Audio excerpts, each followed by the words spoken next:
Plymouth, Jamestown, Williamsburg, they all have an important place in our past.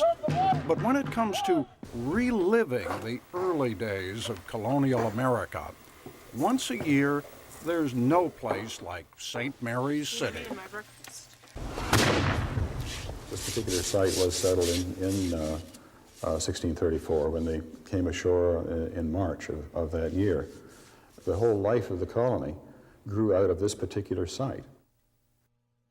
And gathering on this site in Maryland every autumn, time travelers, 17th century reenactors from all over America, turning back the clock, not to recreate a single event, but to relive the colonial adventure that was shared by many settlements not long after that first Thanksgiving. We take the point of view that living history is more than a recreation of a battle. That is a moment, a particular moment in time. But what happens over the rest of the period? What we try to represent is a militia muster when the citizen soldiers and their families came in here to this village. I get your shadow. I got it. Yeah! March on!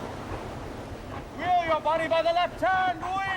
We came here to muster, to practice our arms, to become soldiers. But also we came to do business as individual men. The ladies came to shop, to gossip. We came here to go to church, to do all of the things that were needful in a society in which was impossible as individual families out on our farms. The women's roles were very strictly defined.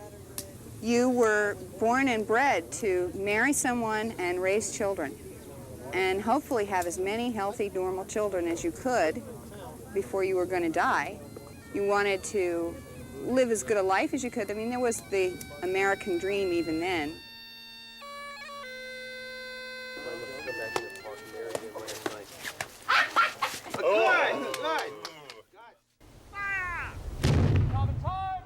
Well, the militia at that time and throughout the colonial period was every citizen between the age of 16 and 60.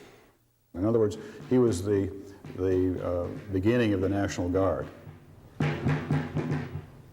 Every man was required to bring a musket, a bandolier, which is the 12 apostles, little bottles holding the powder, a sword. The bayonet hadn't been invented yet, so he carried a sword, and of course powder and shot. St. Mary's Musketeers, get up! My relatives came to America back in 1639 and up in Maine, and I like to kind of think that what I'm doing is something that comes close to what their feelings were when they first came to this country. We're simply demonstrating what a battle in which Englishmen would have taken part looked like. The arms that were used, the tactics that were used.